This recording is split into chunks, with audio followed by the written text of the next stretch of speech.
What's up guys, my name is Rugi808, here to do a tutorial on how to customize your own Cardfight area playmat. So for this, this is going to be the novice / beginner tutorial, so this is assuming that you really don't know too much about Photoshop, pretty much either just downloaded it or kind of unfamiliar with some of the more advanced tactics that you can use. So if you know how to use Photoshop quite well, then I would suggest watching the advanced version, where just kind of more explain what you can edit and where stuff is, and kind of just generally how stuff works. So you can either use that, or if you don't have Photoshop, there's also a Gimp tutorial as well.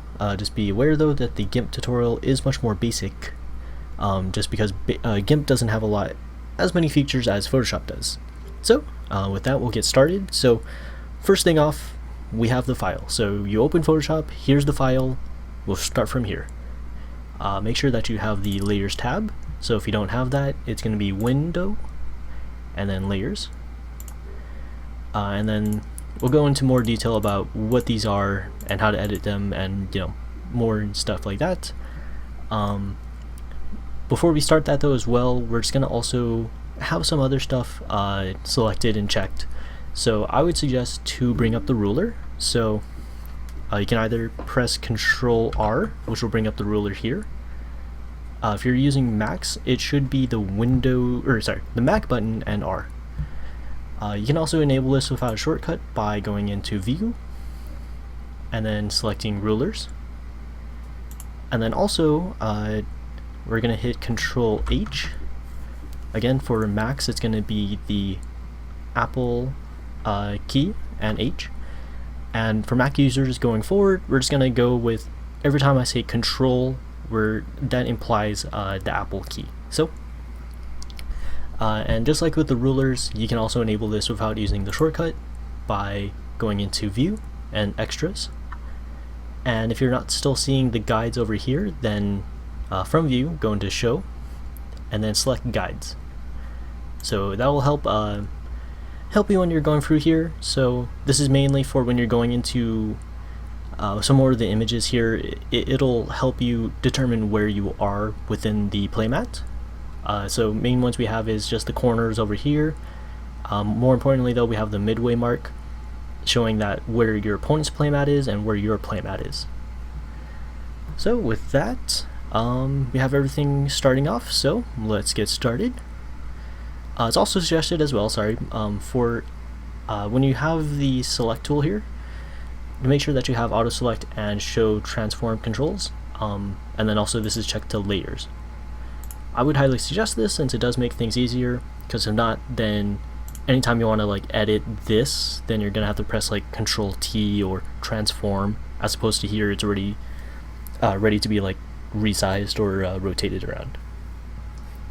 Okay, so there's going to be these two folders. So to open the folder, just hit the little arrow here. Pointing down means it's open, pointing to the right means that it's closed. To the left here, the eye means that you can either see the layer or group. So if you want to only show maybe, just only get rid of the vanguard circle on your opponent's side, you can click the eye there, and it unreveals it, or deselects it now. So it not deletes it, but makes it invisible. So we'll put that back. So again, top field, bottom field. We're going to be mainly focusing on bottom field, just because basically most of the edits that you make from bottom field will carry over to top field, and I'll explain what that means in a second. So here we are. We have these have the 6 files here within the bottom field folder.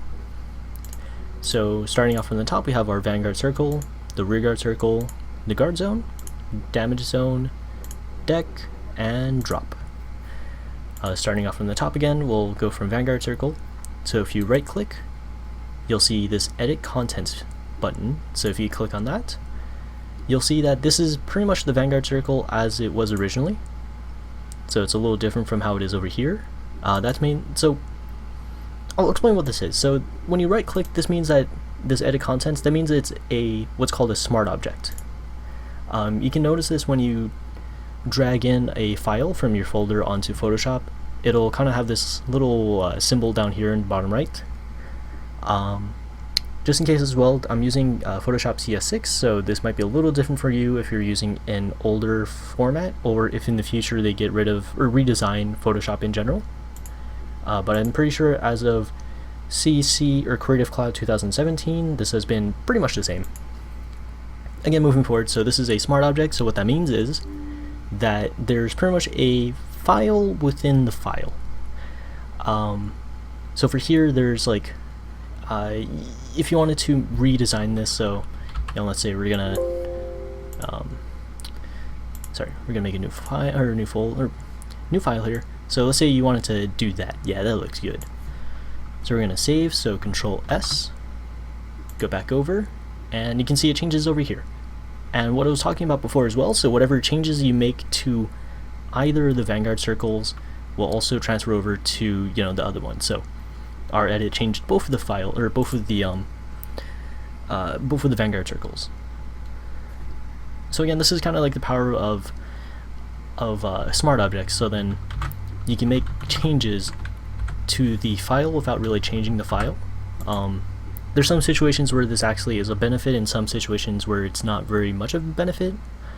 The benefit here is that if you wanted to, maybe draw like, or use a different image. So let's say instead of a Vanguard circle, you wanted to use an X. Boom. So we'll save, go back, and then so our object's gonna be confined within the square here, and this is the square that that Cardfight area is gonna be. So pretty much it'll align perfectly where the card is in the program, and so basically it won't look any different or feel any different than how it normally is. Kind of, I guess, so if you didn't have that and you just kind of like, drew, let's say you thought the Vanguard circle is around here, you put the X here. You try to put it over here, and then it doesn't really work because it might go over to the rearguard circle, or, the X is going to be here and the card's actually going to be here. So again, that's why the smart object is here. So then you know what the constraint is for your object that you want to like re-edit or anything else like that. And then, so again, this also is a smart object as well, just in case. So if you wanted to do edits to just here, just kind of leaving the door open if you want to do that. So no particular reason for that. Won't save. Oh, maybe we do want to save. Whoops. Let's go back. Save. There we go. And then that's pretty much going to be the same sort of story for the rest of the files here. So I'll quickly go over them. So again, right click, edit contents. For the rearguard circles, all 5 rearguard circles are within the smart object. So pretty much this one file holds all 5 of these images, instead of, like the Vanguard circle where that one file held that one image. Again, the benefit, so then you know where the position and everything is exactly, and if you wanted to change the image for the rearguard circles, again, if you wanted to draw an X, that was terrible. Want to draw an X, we save, and then it changes over here. So we'll undo, save that, and then again, so we'll go to it after we're done with the rest of the files, but for colors, if you wanted to change the colors individually, right now it's set up so then when you change the color for one of them, it changes for all of these. So if you wanted to change them individually, you would have to do it in here. We'll kind of quickly just, I'll explain more as soon as we get to colors in the later part of here. But again, if you wanted to change the rearguard colors individually, you need to do it over here in this file. So it won't save. And then again, guard zones can be the same exact thing. So same thing, more similar to the Vanguard circle. So there's going to be a bit more room than on the canvas here than normal, or than it's not like the canvas size is exactly where the rearguard is. And the reason for that is so then if you wanted to create your own image, you can technically make it to this size, but preferably not any bigger. And again, right click on edit contents, same thing for the guard circle here, as same thing for the Vanguard circle. So if you wanted to create your own custom image, you can do that here. So yeah, so that's the main parts. Next up we have the damage zone. So again, right click, edit contents, since it is a smart object. So within this one smart object, we have 4 files. So we have the normal, so this is default if you want to leave it as is. We'll save real quick, see how it looks here. Let's disable these, and there you can kind of see the opacity is set to 62%, so you're not seeing most of it. So if we set it to 100%, it would be like a solid. So for opacity, the lower the number is, the less of the file you can see. So if we set it to like 1%, you would barely be able to see the object. As opposed to 100%, you can see it fully. Again, so back to here, so we have normal, and then, so the outline of the damage zone is here, and then normally this would be a white space, but if you wanted to create your own image, you can do so within the fill folder, or fill file. And within the fill file, you can right click, it's a smart object, and you can change. Did not mention before, but for the canvas size, it's suggested that you don't change the size of here. So, you know, you'd probably preferably not change it to like that big or anything. So just keep it again within here, since this is what the file size should be, without messing up anything too dramatically, you know. And then yeah, also last one here, so if you wanted to add the text for the damage zone, you can do that here. I know it's a little small, but it's kind of within how it was over here. So we'll do that. Just kind of leave it as is. Again, quickly go over, so deck and drop zone are going to be the same exact thing, so outline, fill, the default if you need it, and the deck zone text if you want it. And then, sorry, the fill is also a smart object, so right click, edit contents, boom, there you go, drag your object in there if you'd like. Again, lastly, drop zone, same exact thing, so outline, fill, that you can put in your own stuff, boom, checka, and the default image too. So that's that. And any changes that you make over here, again, to the smart objects will affect the top folder, or the top field. So if you draw that, and so when, as for example, when we drew that X for the rearguard or vanguard circle, it changed both the bottom field and the top field. So the only exception to that though is when you want to change the colors or any of the effects that you want to do for here. So you can kind of notice over here, so it says effects on the folder, and then there's a little drop down. So if you click on there, it shows what effects are being applied to this file.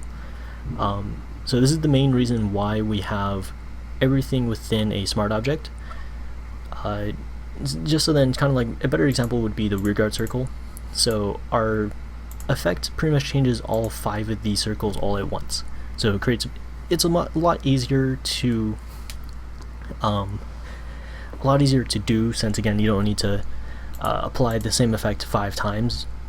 You know, it's just only one time and it does it for all of them. So speaking of the rearguard circle, we'll kind of go example just ahead, see if you want, if you want us to change the color. So you can either right click blending options, or you can just double click on one of these here, so drop shadow and all that sort of stuff. Or if you want to as well, you can click on FX. Oop, not that one. So effects and then blending options. So you have many options, or many ways of editing the effects here, but we'll go blending options. And this kind of quickly going over, so we have an inner glow, a color overlay, an outer glow, and a drop shadow. So what does this mean exactly? So drop shadow, if you can kind of look at the rearguard circles, it's a little hard to see, but it creates a little like a drop shadow coming from a 30-degree angle, so it's pretty much like reflecting here, so as if the sun is like coming onto this object and it's creating a shadow behind it. I would suggest leaving this on, or not really changing it too much, since this kind of helps it stand out better from the background and not blend in as hard. So we have our color overlay. So this is pretty much what you're going to be editing if you wanted to change the colors. I kind of kept it to how it normally is, just a little bit more of enhancement, or more of effects on it. So if you want to change this to, say, let's say pink. So we're going to go pink.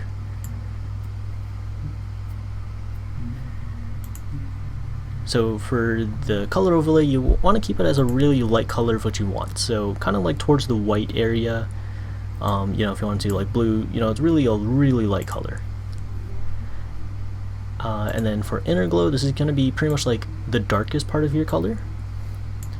So again, you notice how our color overlay was around here, and then our our inner glow is around here.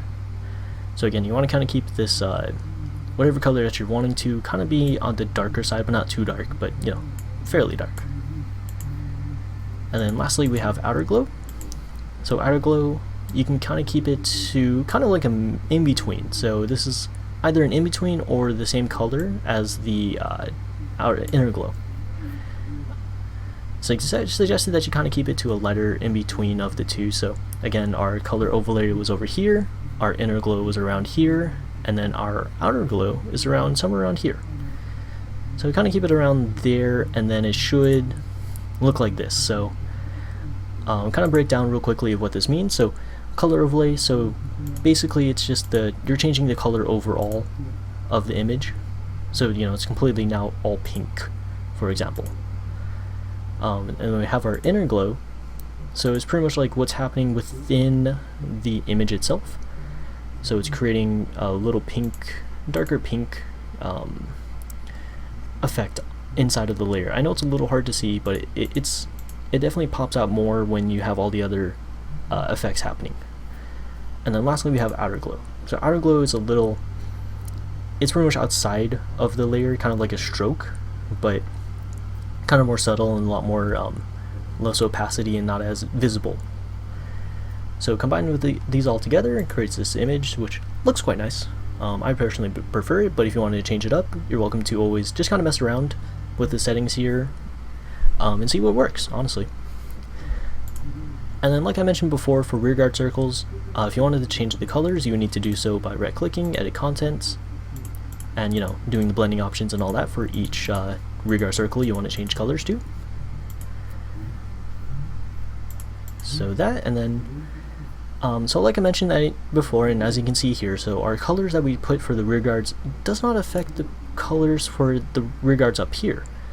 So to fix that, as soon as you finish, I would suggest finishing the color changes and edits that you want to do for down here in the bottom field folder or top field folder. Yeah, so finish one of the folders first, and as soon as you're done, you know, pretty much anything that you edited. So we only edited the rearguard circles, so we're going to transfer over the layer style that's on here and transferring it over to the corresponding layer up here. So vanguard circle, whatever layer style we have over here, or blending options that we just changed, you know, the effects. We're going to change those ones from here from the bottom field to the top field, rearguard circle's bottom field to top field rearguard circle. So we'll do that real quickly here. So we're going to right click and going to go to copy layer style. So pretty much what that does, it's going to copy the effects that we have in here. So it's going to copy all of these, all of the settings and everything. And then we're going to select our file, so rearguard circle in the top field, right click, and paste layer style. And boom, there you go. See that the layers have changed. So again, kind of comparison. So right click and paste layer style. Boom, it looks perfect, beautiful. And then if you want to change it so then your damage zone, deck zone, and drop zone have the custom images that you'd like to use. So for example, we had the Chaika images in all three of these. So to do that, you're just going to need to deselect the effects eye. So it's pretty much going to eliminate, so then it's not like this bluish gray color with the white inner glow within it. And then this also, if you want to do this for the rearguard circles as well, you can just, you know, click on the eye and it deletes pretty much the effects, or not deletes, it removes the effects from being visible. So then it pretty much looks exactly like how the ones within the smart object look. So again, so if you want to change it, just make sure you do that. Change the opacity to 100%. And, you know, for example, again, we'll just do that, save, and then there you go. So that's how that works. And then for this, if you want to, you can, you know, deselect these, maybe put like an inner or outer glow, or maybe even a drop shadow. Again, just to kind of make it a little easier to see. It doesn't blend in so much with the background. So if you want to do that, you're welcome to. change it back real quick. 62%. And again, pretty much exactly the same thing for deck and drop zone. So de-click the effects, boom, you get Shika. Or, you know, whatever image you use. And make sure that you also change the opacity from 62% to 100%, just so that it's more solid and it's not, you know, you're seeing the background slightly behind it. So that's the basics of the field. The next one's going to be a lot easier, hopefully. So since I know that one's a little complicated, but trust me, it's not as bad as I'm making it sound. So moving on, we have this file here. So you can change this if you'd like. If you want to change it, just double click on the plus minus. It will bring up the properties here. So pretty much what this is doing is bringing down the exposure. So then if you slide it more downwards, it becomes more black. Go the other way, it becomes more white. Edit that back. So the reason why this is here is so then it darkens the background layers, or background layer to be more exact. So it kind of makes it a little easier to see the field.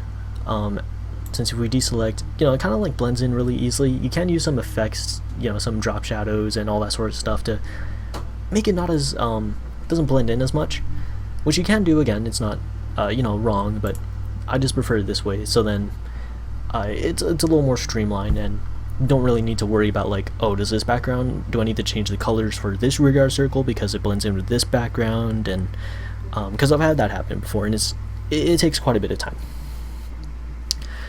So for the art itself, so we have two files here.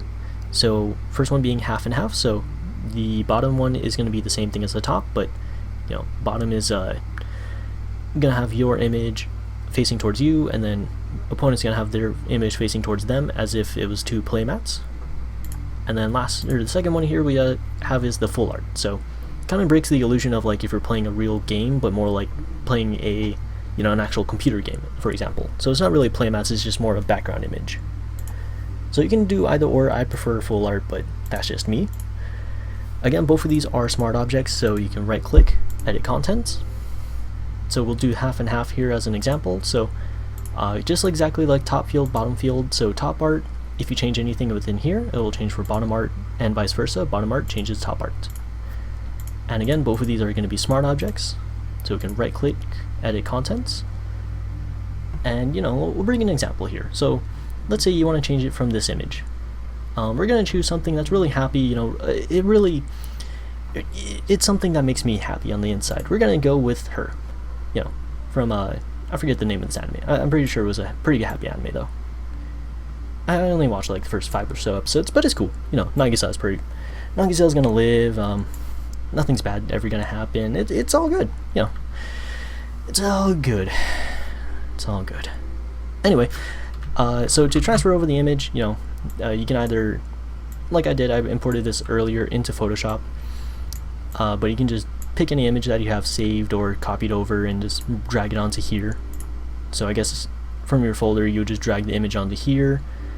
For this example, you know, we're just dragging the image into the actual file itself. And when you transfer it over from your folder into here, it may kind of look like similar to this. So then, you know, the file might be a little small, and it like shows you the option to resize. So don't be alarmed, that happens all the time. So basically what you're doing is when you're importing it from your folder onto Photoshop, it makes it into a smart object, kind of like with this one. So like this one, this Mugi picture, I imported it from my folder into here. It's automatically into a smart object, and it tells you, do you want to resize it? So of course you want to resize it because this is really small. So in order to resize, you know, either Control T or pretty much transform, or if you have the selections already done, so auto select and transform controls, you know, we can just choose one of the corner images here, and it's going to start resizing. You know, so we can do that, or we can start rotating.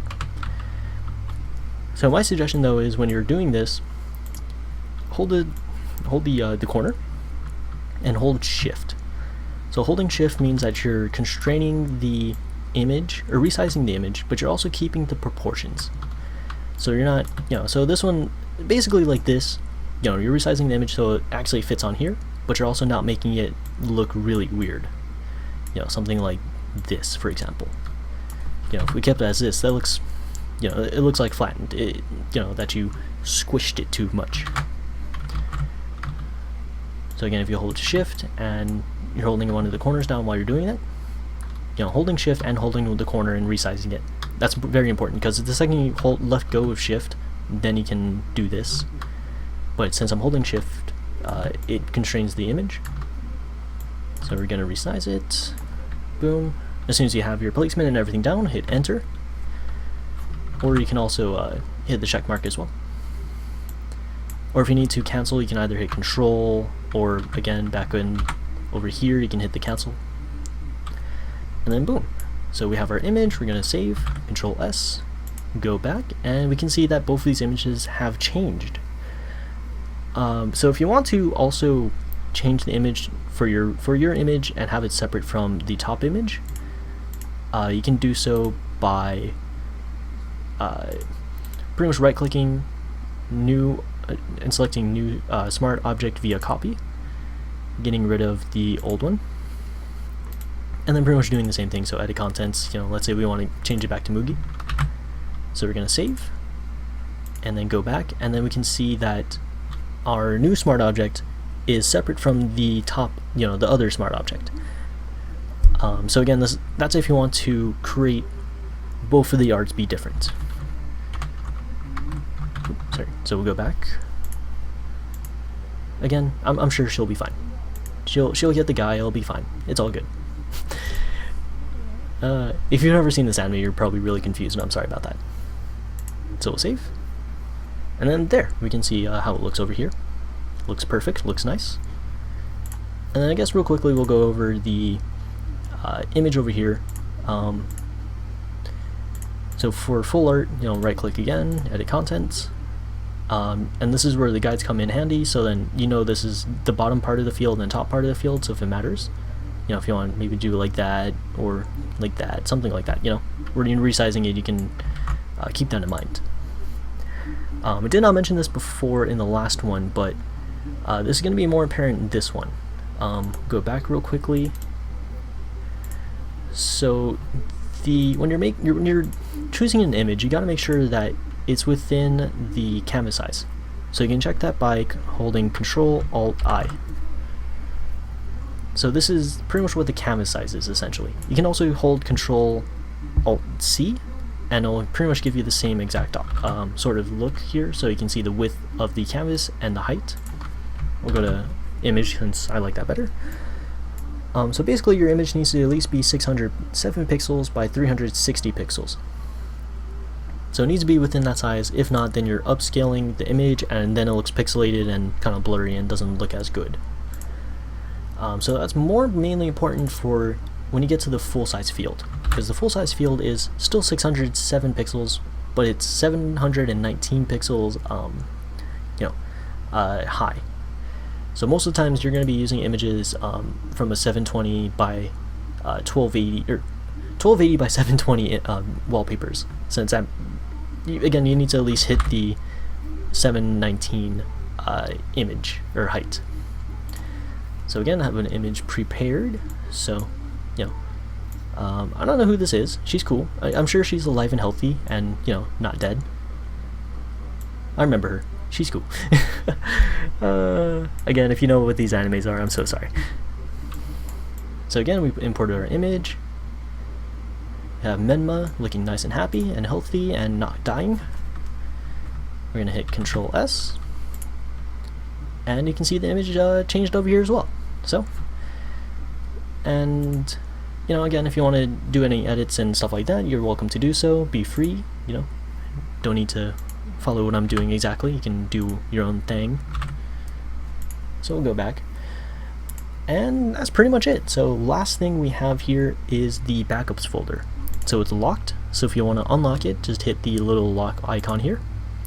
So locked means that you can't move it, you can't edit it, it's there. It's not going to change or anything else like that. It will give you a message if you try to do anything. So we'll deselect these so you can see it. So if we wanted to move it, we can't move the file. or if we want to try drawing on it, it would give us this error. So again, we have two images here just in case. So this is the original field if you need to reference it or kind of go back on it. And then we also have the field individually. So, so it's just taken from pretty much basically here. I actually think I got this from a Playmat template. So if you want to use this, you can also use this as well, if you need to like backtrack or anything. So if you messed up on fields, regard circles, and you need to like go back, then you'll have this backup just in case. So again, if you unlock the folder, it unlocks these. If you try unlocking these individually, it won't work. So you need to select the folder and unlock it. Boom, there you go. So hopefully this helps. If you have any questions, let me know in the comments below. Again, hopefully this didn't confuse too many people. I tried to explain everything as much as I can. But again, I'm 100% certain there's still going to be people out there that are a little confused. So if you leave a comment, try our best to try to get that situation sorted out and everything. So yeah, hopefully you guys enjoy, and until next time, see you guys later.